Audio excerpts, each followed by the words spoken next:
You ever notice how the people who say, "I've always got your back," are usually the first ones to twist the knife? They smile in your face, share your victories, laugh at your jokes, but the second you turn around, you become their favorite topic of conversation.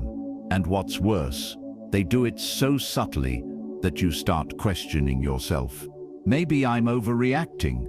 Maybe they didn't mean it that way. Nah, you're not crazy. You're just waking up. Because backstabbers don't show their knives. They hide them behind compliments, fake empathy, and just being honest.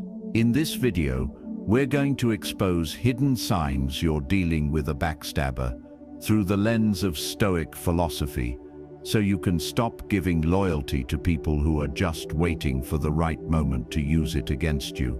This one's going to sting a little, but that's the price of wisdom. By the way, if you enjoy deep, thought-provoking insights on Stoicism, self-improvement, and navigating life with wisdom, you'll love my free newsletter. Every Sunday, I share powerful lessons, controversial truths, and practical strategies to help you level up, all for free. Want to join? Just hit the link below and start getting value-packed insights straight to your inbox every week. And if you're a brand looking to collaborate or sponsor my content and reach a highly engaged, growth-minded audience, reach out via my email in the description. Let's build something meaningful together. 1. They joke about you too comfortably. You ever notice how some people can't help but joke about you, but somehow the joke always cuts a little too deep? They'll say it with a grin, a playful tone, maybe even toss in a "don't take it so seriously, bro," when they see your face drop. But deep down, you know that wasn't just a joke. It was a test, a jab disguised as humor. See, backstabbers are clever. They know most people are too polite or too scared of making things awkward to call them out. So they hide behind humor. They throw out small digs, subtle insults, and passive-aggressive remarks, then wrap it all up with a laugh so they can claim innocence. "Oh, come on. I was just joking." No, you weren't. You were checking how far you could disrespect me before I'd notice. And the truth is, most people don't notice. They laugh along because they don't want to seem sensitive or defensive. Especially men. Society teaches men to take a joke, even when that joke is actually humiliation, with a smile. But let me tell you, Stoicism doesn't teach you to tolerate disrespect. It teaches you to master your emotions, not to suppress your dignity. A real man with self-respect doesn't need to get angry or make a scene. He simply observes who jokes at his expense too easily and makes a quiet decision. You don't get access to me like that anymore. Let me give you a story. A few years ago, I was hanging out with a group of guys. We'd known each other for years. We'd talk, laugh, play ball, the usual. One of them, let's call him Jake, had this habit of making jokes about me in front of girls.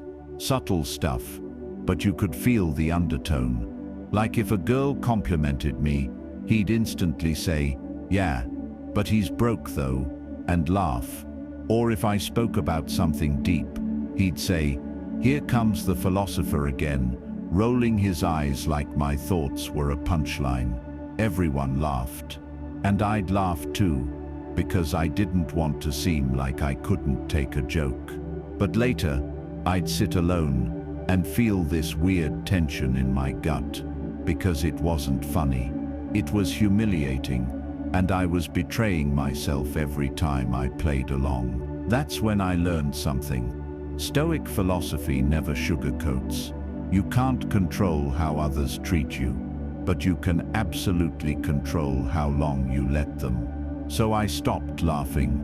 The next time he cracked one of those funny jabs, I just looked at him and said calmly, "You joke a lot about me, man. You good." The silence that followed was delicious. He chuckled awkwardly, mumbled something, and never did it again. That's when I realized, people like that rely on your discomfort to protect their disguise. They thrive in your silence. Once you remove that silence, they panic. Now let's break this down deeper, because the Stoics would. Backstabbers who joke too comfortably usually come from insecurity. They see something in you they envy, your confidence, your peace, your growth, and instead of admitting that, they mock it. Their humor is a shield for inferiority. By pulling you down, they can feel equal. Seneca said it best, "The wise man does not laugh at the misfortunes of others," and that includes emotional jabs, disguised as banter. When someone constantly jokes about your weight, your job, your dreams, or your flaws, that's not humor, that's a strategy. They're soft launching disrespect to see if you'll accept it. And if you do, it becomes a habit. Don't react emotionally. When someone jokes at your expense, don't blow up, don't defend, just look at them with calm awareness. That silence is power. It exposes their intention faster than anger ever could. Call it out once, calmly. If it continues, say something direct. Hey, if you've got something to say, just say it straight. Don't hide it in jokes. That line alone can rewire the entire dynamic, because it removes their mask. Adjust your access.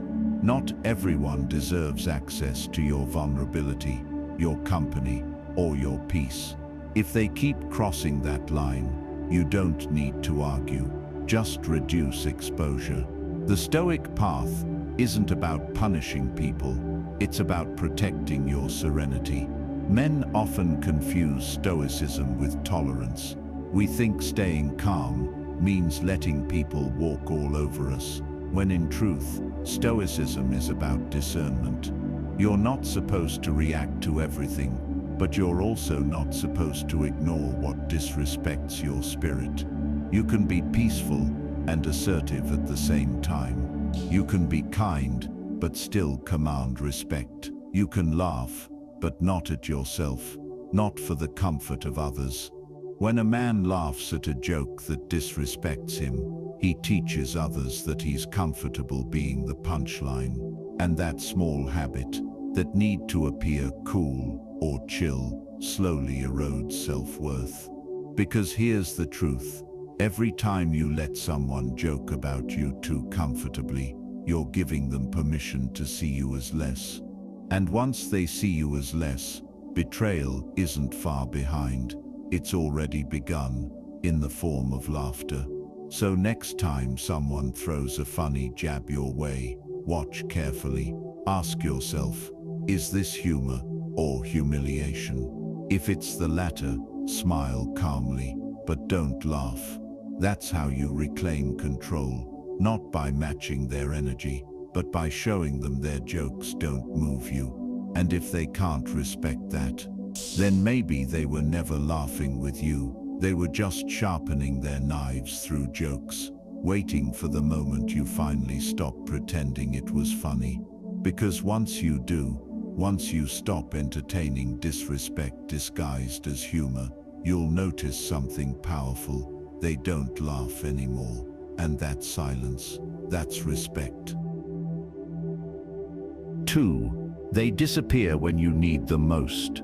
You ever notice how some people are magically available when you're doing great, but vanish faster than your paycheck on a Friday when you're struggling? When you've got something to celebrate, they're right there, glass in hand, front row, smiling for the photos. But the moment life humbles you, when you lose that job, that relationship, that confidence, suddenly they've gone quiet. Your texts get left undelivered. Your calls turn into "I've just been busy lately." Nah, bro, you're not busy. You're avoiding the version of me that's no longer useful to your ego. See, backstabbers don't always stab you with gossip. Some stab you with absence. They don't betray you by what they say. They betray you by what they don't do. And that's what hurts the most, because their silence screams louder than any insult. Let's get honest here. I learned this the hard way. A few years ago, I was going through one of the lowest points in my life. I'd lost something important to me. My job, my confidence, and honestly, my direction. I wasn't fun to be around anymore. I wasn't the energetic guy or the motivated one. I was the guy figuring life out. And guess what? That's when people started disappearing.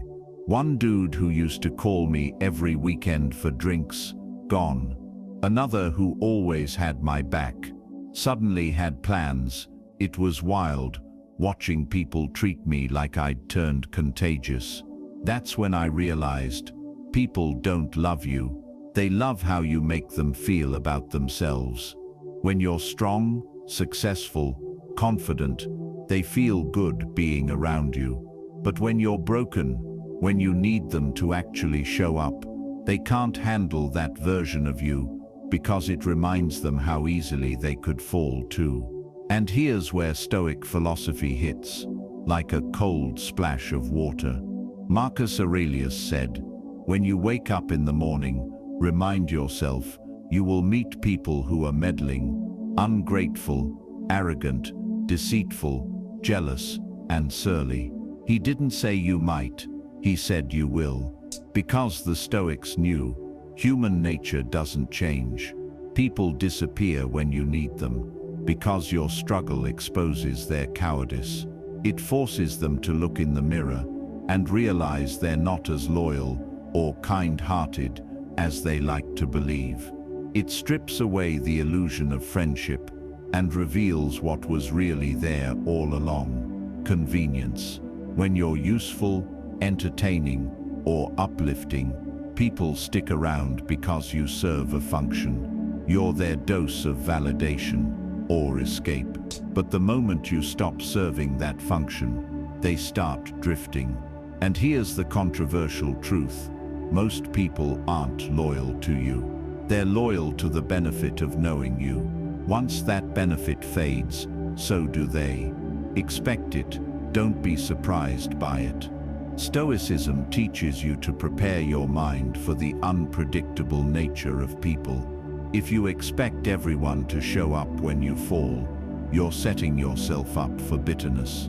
But if you accept that some will vanish, you remain calm, not cold, just clear. Don't beg for presence.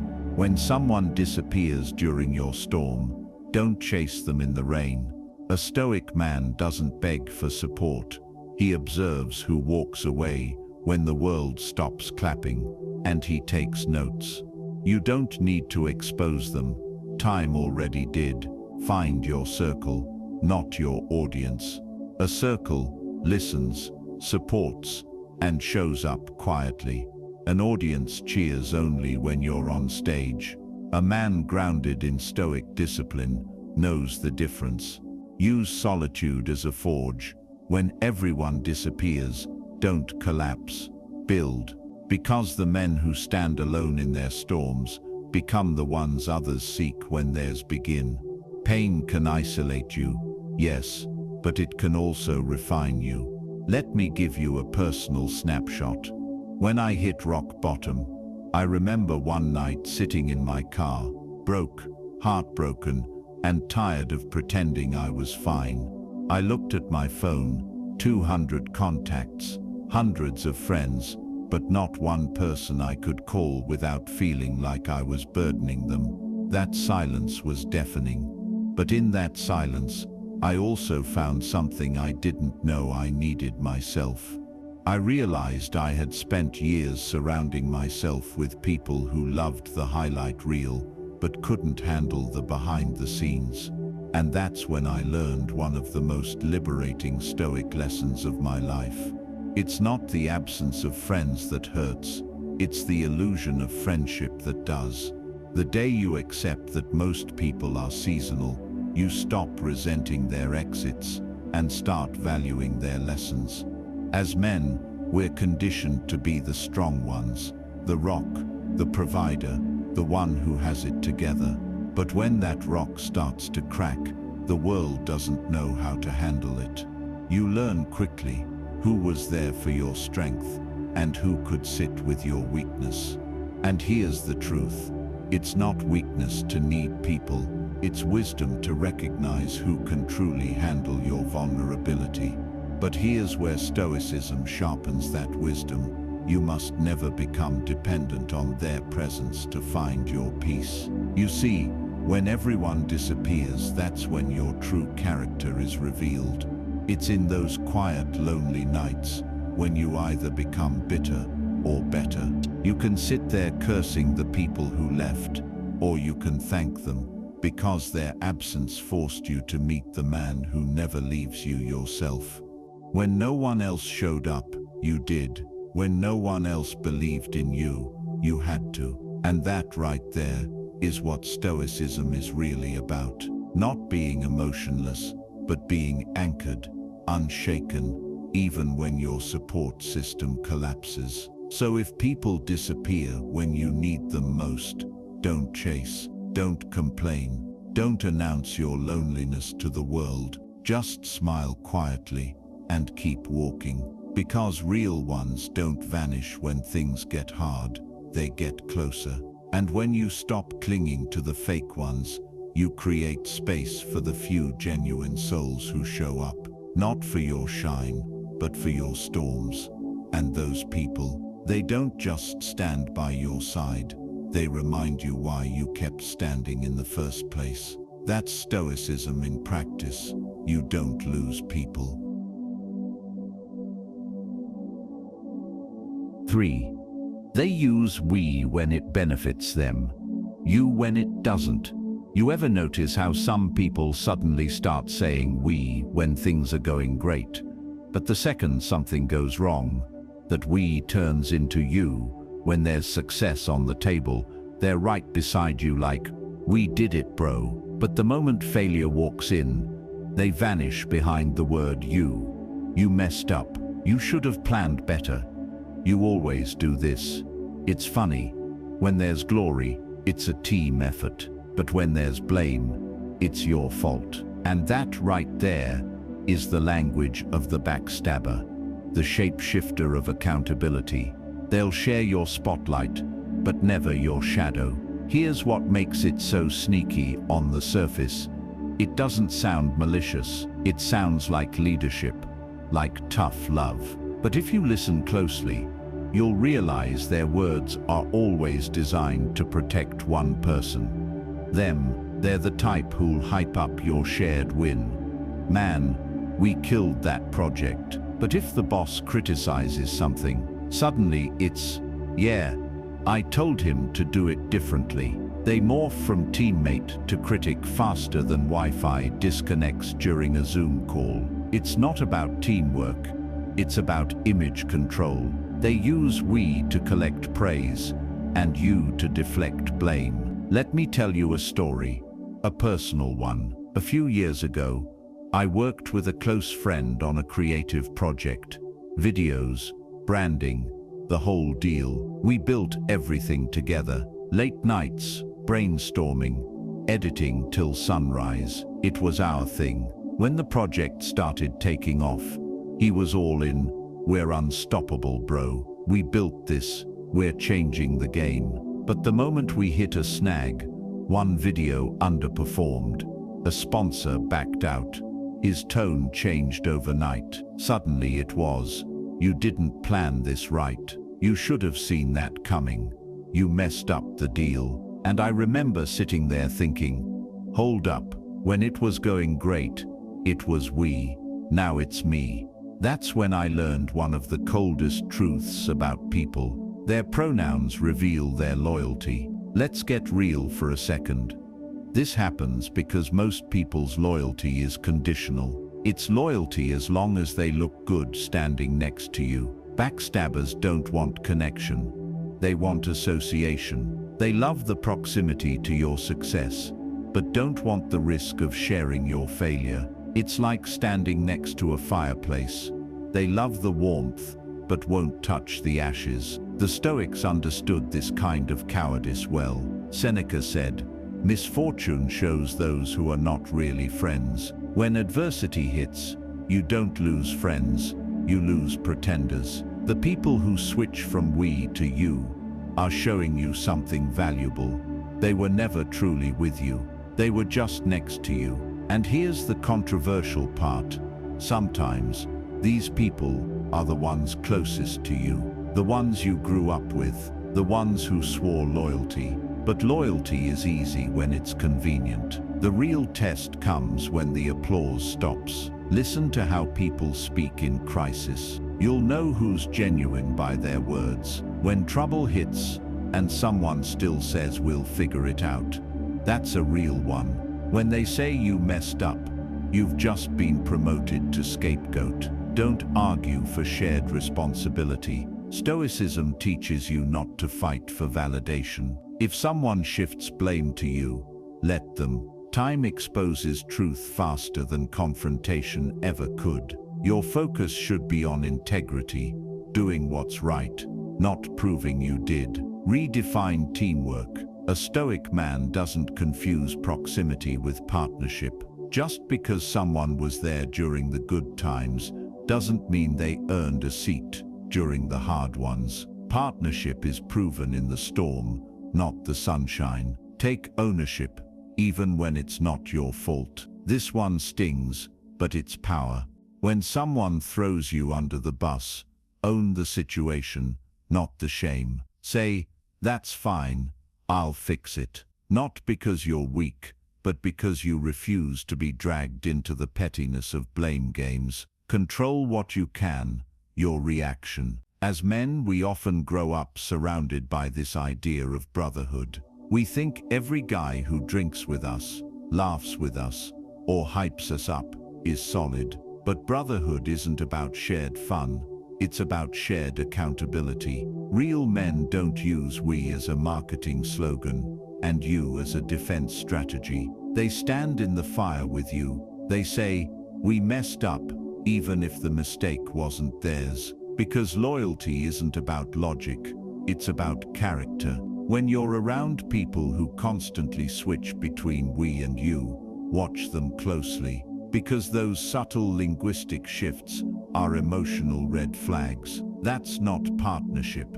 That's self-preservation disguised as camaraderie. And when you call them out, they'll say, "Bro, don't take it personally." Oh, it's personal, because it reveals what you actually think of me when things go south. A Stoic man doesn't need loud loyalty. He needs consistent integrity. He doesn't care who shares his wins.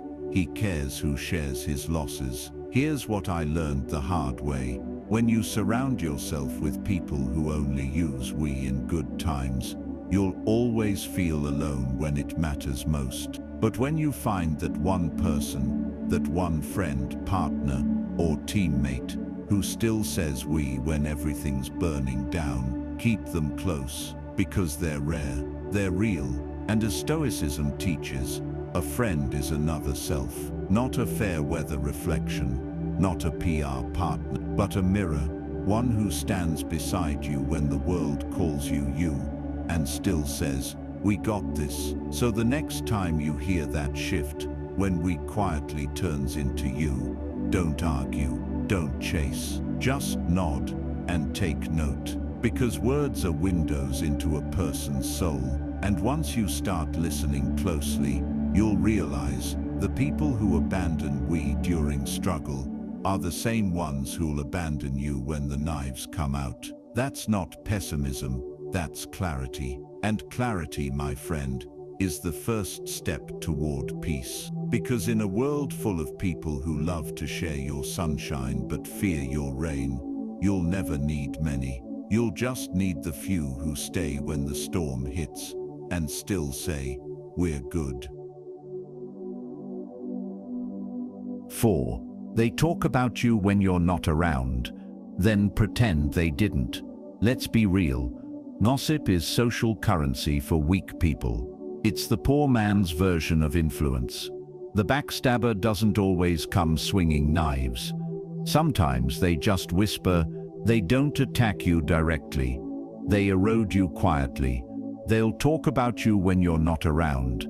Twist your words, exaggerate your flaws, and spread them like perfume, just enough for others to catch a whiff of doubt. And the worst part, when you confront them, they act shocked. Oh no, I would never say that about you. Or the classic people just misunderstood what I said. No, bro. They understood you perfectly. You were being a coward with a smile. This type of person operates in the shadows because that's where they feel powerful. They can't compete with your presence, your energy, or your integrity, so they chip away at your reputation when you're not there to defend yourself. It's the adult version of the kid who throws a rock and hides behind the wall.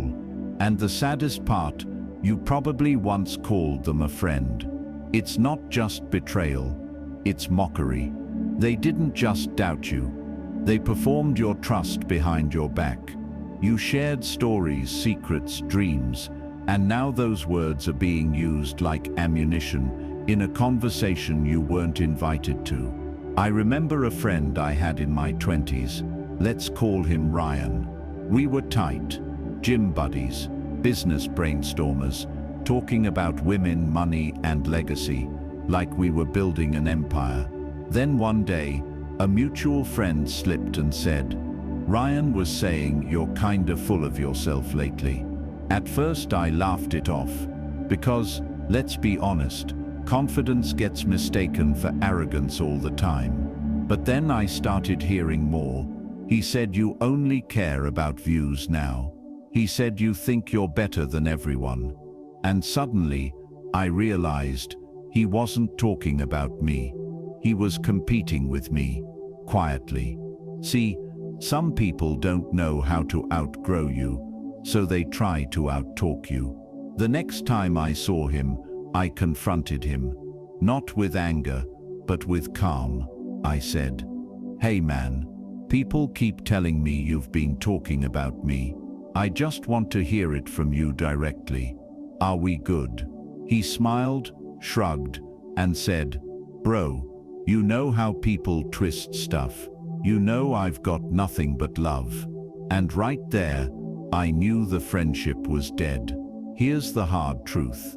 People talk behind your back for two reasons. You intimidate them. They want to feel important when you're not around. The Stoics would call this the disease of envy disguised as conversation. Marcus Aurelius once wrote, "When another blames you or hates you, or people voice similar criticisms, go to their souls, penetrate inside, and see what sort of people they are. You will realize there is no need to be racked with anxiety that they should hold any particular opinion about you." The man was right. When you realize that gossip comes from weakness, not insight, it stops cutting as deep. A backstabber is usually projecting something they can't face in themselves. Your confidence reminds them of their insecurity. Your growth reminds them of their stagnation. So instead of rising to your level, they try to bring you down to theirs, through whispers and jokes disguised as concern. Don't chase explanations. When someone shows signs of betrayal, don't beg them for honesty. The truth doesn't need to be chased. It reveals itself through patterns.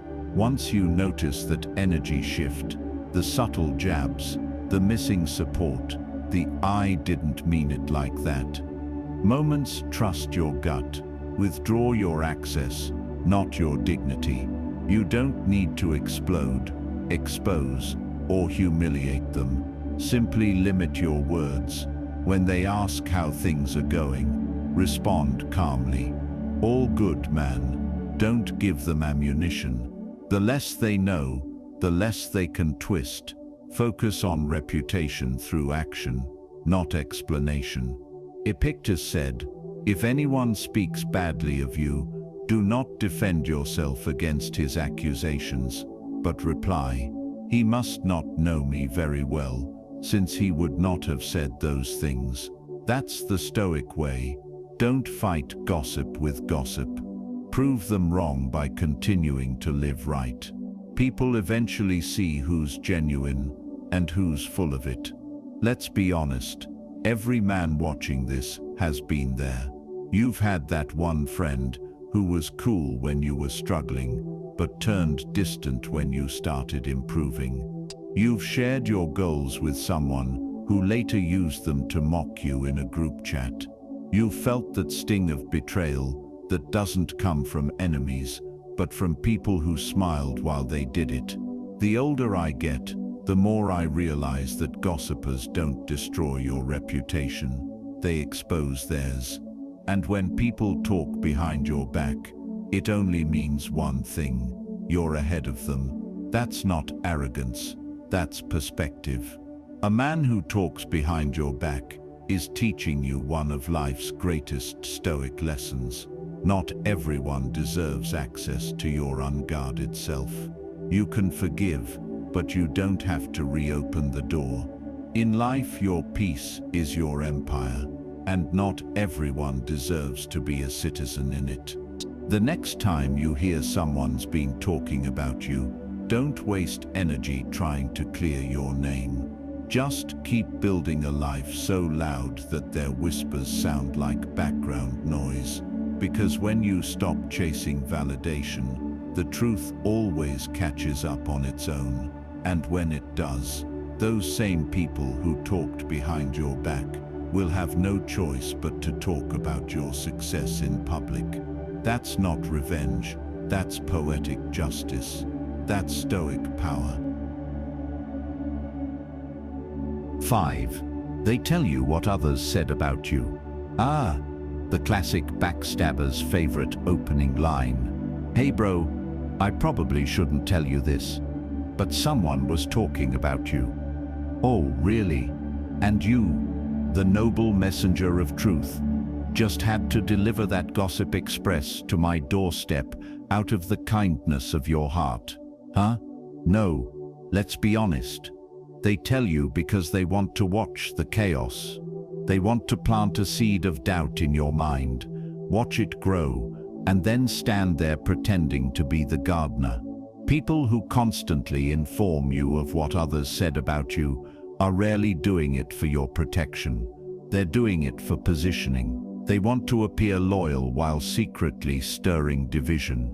Because in every group, there's always one person who feeds both sides and thinks that makes them powerful. When someone comes to you saying, "Hey, just so you know, John said you're arrogant," you immediately start feeling defensive. Not toward them, but toward John. But here's the real trick.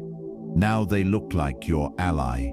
They've successfully shifted your perception and elevated themselves as the truth teller in your life. See how sneaky that is?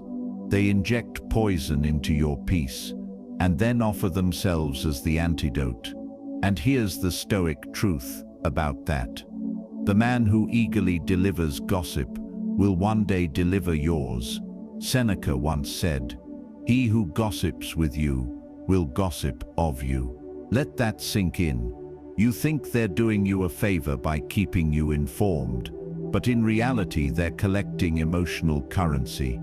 Your reactions, your anger, your insecurities, and they'll trade those later for attention somewhere else. I remember this one guy I used to hang out with. Let's call him Chris. Chris was the kind of friend who always came with updates. He'd say stuff like, "Bro, I don't even want to tell you this, but Mark said you think you're too good for the group now." Or, "Man, I defended you, but Jake said your videos are kinda fake lately." And I'd always appreciate it. At first, because it made me feel like, wow, at least someone's got my back. But then one day I asked myself, why does he always know what people say about me? How is it that every negative word passes through his ears first? So, I tested it.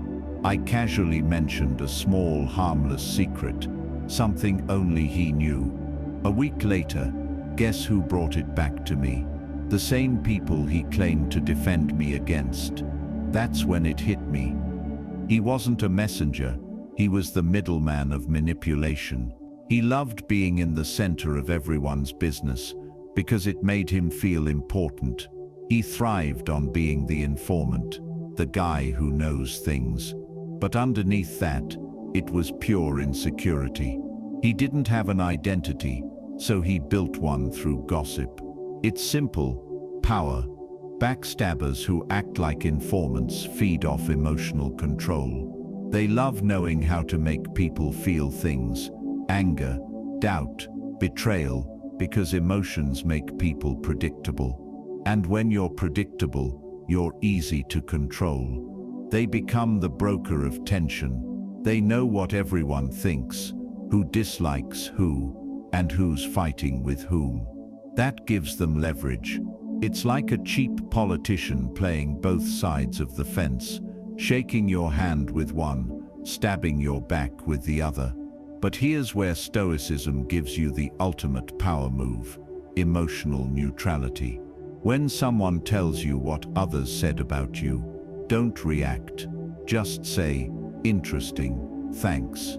That one phrase drives them insane, because you've just denied them the drama they came to feed on. Never reward the messenger with emotion. Backstabbers feed off reactions. The moment you show anger or curiosity, they win. So when someone says, "Hey, someone said you've changed," reply with, "Maybe I have." That's life. You'll instantly flip the power dynamic. Now you're unpredictable. Stop asking who said what. It doesn't matter. The Stoic mindset teaches you to focus on what's in your control. You can't control what people say. You can control whether you let it affect your peace. Marcus Aurelius wrote, "Choose not to be harmed, and you won't be." That's not denial, that's power. Judge people by patterns, not words. If someone keeps bringing you news about what others said, pay attention. That's their role in the story. If they gossip to you, they gossip about you. Cut their access. Don't announce it. Just slowly fade them out of your circle. Let silence be your exit strategy. A relatable reality, especially for men. Let's talk man to man for a second. You know that friend who always says, "I'm just looking out for you." Yeah, sometimes he's just looking out for himself. Men often fall for this trap because we crave loyalty. We value the guy who tells us what's really going on. But that's exactly how the manipulator earns your trust, by pretending to be your inside man. The truth is, loyalty isn't about who talks to you the most. It's about who talks least about you when you're not around. That's real respect. That's real brotherhood. I learned the hard way that not everyone who brings you information is your ally. Some are just feeding on your reaction. So now when someone says, "You won't believe what I heard about you," I smile and say, "You're right, and I don't need to." That one line ends the conversation every time. There's a stoic calm that comes from understanding this. Your reputation doesn't belong to you. It belongs to the people who talk about you. What belongs to you is your character. People will always talk. Some will twist, some will warn, some will watch. But at the end of the day, the man who remains grounded in truth doesn't need to defend himself. His actions will do that for him. If you spend your life chasing what people said about you, you'll never have peace. But if you master the art of silence, of staying centered while others spin, you become untouchable. Because when you stop reacting to noise, you start commanding respect through stillness. And the ones who used to bring you gossip they'll start whispering a different sentence. Yeah, he's changed. Good, that's the point. Growth will always sound like arrogance to those who refuse to grow. Let them talk. Your silence is louder than their stories. 6. They tell your secrets as jokes. You ever been in a group setting? Everything's going great. The jokes are flowing. Everyone's relaxed. And suddenly one of your friends drops a line that makes your stomach twist. Something only you told them. Something private. Something that wasn't supposed to leave the conversation. And when you look at them like, "Bro, what the hell?" they laugh and say, "Relax, I'm just joking." Nah, man, you're not joking, you're exposing. Let's get one thing straight. The moment someone wraps betrayal in humor, they've already disrespected you. People love to say, "There's truth in every joke." And that's the problem. There's also intent. When someone uses your vulnerability for a punchline, that's not comedy. That's cowardice disguised as charisma. Why it stings so bad? It's not just about the secret itself. It's about trust. When you tell someone something in confidence, you're handing them a piece of your armor. It's like saying, "Here, I'm letting you see the parts I usually protect." And when they throw that into a public joke, they're not just mocking you, they're showing everyone they can't be trusted with depth. You feel violated, not in a dramatic way, but in a soul way. It's like someone stepping on your clean white sneakers on purpose, and then saying, "Chill, it's not that deep." No, it is that deep, because respect is deep. And when you start laughing off disrespect, you train people to think it's okay. Years ago, I had a close friend. Let's call him Sam. We were tight. Late night convos, heavy talks about purpose, relationships, all that deep male vulnerability that only happens after 1 a.m. At one point, I shared something I wasn't proud of. A big personal failure that really shook my confidence. He nodded, said he got it, even gave advice. I remember thinking, yeah, this guy's solid. Fast forward a few weeks. We're hanging out with a group. Everything's chill. Then out of nowhere, Sam goes, "Yo, don't let him talk about commitment." We all know how that went, right? And everyone laughs. Now they didn't know the full story, but he did.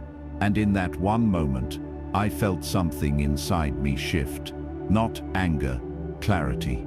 Because that was the day I learned a truth I carry to this day. The way people joke about you reveals how they truly see you. He wasn't being funny. He was reminding me of my weakness publicly, to make himself look sharp. That wasn't humor, that was hierarchy. And after that day, he never got another piece of my vulnerability again. Let's break it down. When someone jokes about your secrets, they're usually doing one of three things: testing your boundaries. They want to see what they can get away with. If you laugh along, they'll keep doing it, because now they know your pride is negotiable. Seeking social points. Dropping a funny story about you gives them attention. They get to be the entertaining one, even if it's at your expense. Weak people crave laughs, because it's the only kind of validation they can get. Subtle resentment. Some people are secretly jealous, and your vulnerability becomes their weapon. They won't confront you directly, so they joke about your flaws in front of others. It's their way of cutting you, without leaving visible scars. It's all ego and insecurity. They want to feel taller, so they make you look smaller, just enough to still call it humor. Now here's the thing. A Stoic doesn't explode over jokes. He observes. Marcus Aurelius wrote, "The best revenge is not to be like your enemy." When someone crosses the line under the guise of humor, you don't need to humiliate them back. You just quietly note who they are. Don't laugh if it's not funny. The moment you force a laugh to keep the peace, you lose power. A calm, unamused stare is more effective than a confrontation. It says, "You tried that, and it didn't land." People feel that energy instantly. Address it once, directly. Later, privately say something like, "Hey, don't bring that up again. That wasn't cool." Say it calmly, but firmly. If they apologize genuinely, great. If they deflect with, "You're too sensitive," that's not a friend, that's a liability. Lock down your circle. The Stoics were all about discernment. Not everyone deserves to know your inner world. If someone breaks your trust, that's not a reason to close off emotionally. It's a reason to be selective. Silence is your filter. Distance is your protection. Let's be honest, a lot of men don't talk about how painful betrayal through jokes can be, because as guys, we're taught to take it on the chin. Man up, don't be soft. But here's the truth, there's a difference between having a sense of humor and tolerating disrespect. We joke with each other, not about each other's wounds. A real friend roasts you for your goofy habits, not your deepest pain. So when a man jokes about your secrets, that's not masculine humor, that's masked insecurity. And if you've been that guy who laughs it off just to fit in, trust me, I've been there too. But the day you stop laughing at disrespect is the day people start taking you seriously. Here's the Stoic takeaway. Don't give sacred things to careless people. Your vulnerability isn't entertainment, it's evidence of your humanity. People who turn your secrets into jokes reveal more about their character than yours. They show that they fear depth, they fear intimacy, they fear authenticity, because it reminds them how shallow they are. So guard your inner world like a temple, share selectively. Laugh when it's light, protect when it's sacred. Because real strength isn't about being untouchable, it's about knowing who can be trusted to touch your truth. And the next time someone tries to use your pain as a punchline, just smile, not with humor, but with awareness. And remember, the fool needs laughter to feel powerful. The wise man doesn't need an audience to feel at peace. That's Stoic composure, that's masculine grace. And that's how you turn betrayal into boundary.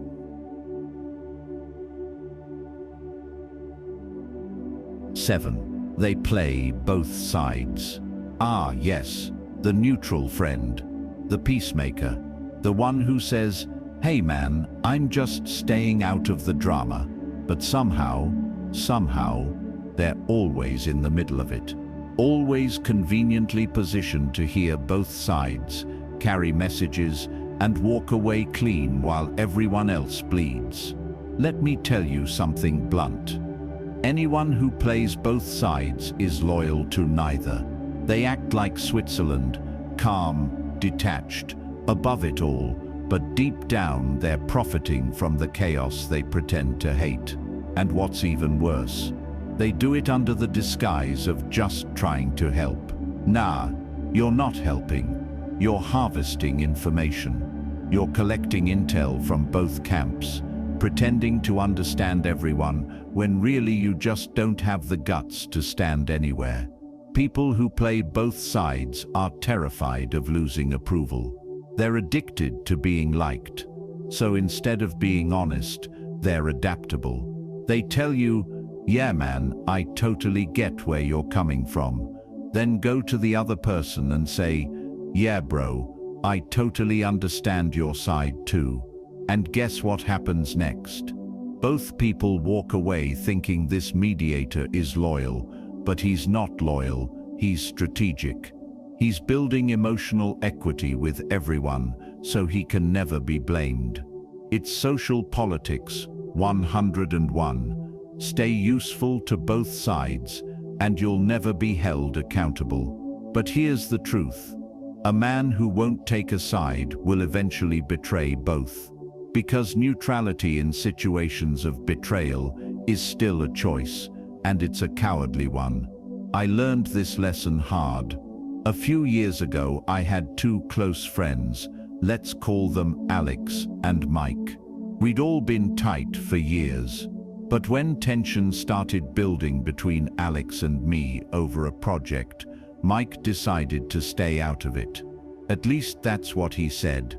Except every time I'd talk to Alex about an issue, he already knew what I'd said. And every time I'd talk to Mike about it, he'd say, "Yeah man, I hear you, but Alex feels like you're not listening." Wait, what? So you're hearing me and reporting to him? That's not neutral, that's networking with loyalty points. Eventually, I found out Mike had been positioning himself as the reasonable middleman to both of us. So when things fell apart, he could keep both friendships. In his mind, he was being clever. But in reality, he burned both bridges. Because once you realize someone's playing both sides, you never see them the same again. They lose credibility instantly. You stop talking freely. You stop trusting their silence. You stop believing their smiles. He thought he was playing chess, but the truth is, he was just afraid to be honest. And cowardice, no matter how politely disguised, is still betrayal. It's about self-preservation, not evil. They're scared of being on the wrong side.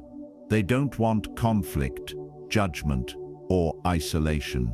So they spread their loyalty like cheap butter, hoping to keep everyone happy. But here's the irony. The Stoics would tell you that by trying to please everyone, you end up pleasing no one. Marcus Aurelius wrote, "If you seek tranquility, do less, or more accurately, do what's essential." The same applies to loyalty. When you're loyal to everyone, you become essential to no one. Playing both sides is the illusion of strength.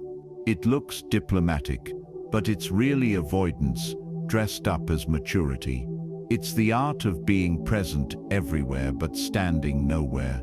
Watch for their neutral language. They'll never commit to a stance. They'll say things like, "I see both sides," or "I'm just trying to keep peace." Peace is noble until it starts costing you your self-respect. So when you sense this, don't confront them emotionally, just reduce what you share. Stop expecting them to defend you. People who play both sides won't ever choose you when things get ugly. They'll choose convenience. So don't expect a speech, a defense, or a moral stand. Expect silence. And remember, silence in the face of betrayal is its own kind of betrayal. Respond with principle, not paranoia. Don't start playing chess back. That's how they win, by pulling you into the same manipulative game. Just move differently. Let your actions scream clarity. Be consistent. Be calm. They'll eventually expose themselves, because double agents always talk too much. Men, we've all met this guy. The one who calls you bro, but never really shows up when it counts. He's there when things are easy, but when tension rises, suddenly he's in the middle. That's the modern epidemic of male friendships. Cowardice disguised as diplomacy. Too many guys don't stand for anything because they don't want to lose access. But loyalty isn't about who you can keep. It's about who you're willing to lose for the sake of truth. When I was younger, I used to think being neutral made me wise. Now I realize neutrality often just means fear of confrontation. There's a difference between peace and passivity, and one of them will cost you respect. The Stoic man doesn't play both sides. He listens to both sides. Yes, but he acts based on principle. He doesn't gossip. He doesn't pick sides for popularity. He picks integrity, even if it leaves him standing alone. Here's the Stoic truth bomb. Playing both sides is a sign of inner chaos. It's the mark of a man who hasn't decided who he really is. And until you decide who you are, you'll keep bending for whoever's in front of you. You can't live a meaningful life if your spine changes with every conversation. You can't be respected if your loyalty depends on who's in the room. And you can't claim wisdom if your silence protects dishonesty. In a world full of people playing both sides, choose clarity, stand firm, speak truth, even if your voice shakes. Because one day, when all the fake alliances collapse, and they will, the man who stood for something will be the only one still standing. That's not arrogance, that's integrity. And integrity, my friend, is the ultimate Stoic armor. It's not flashy, it's not loud, but it's unbreakable. So next time someone tells you, "I'm just neutral," smile, and remember, neutrality only looks wise to the people who fear truth.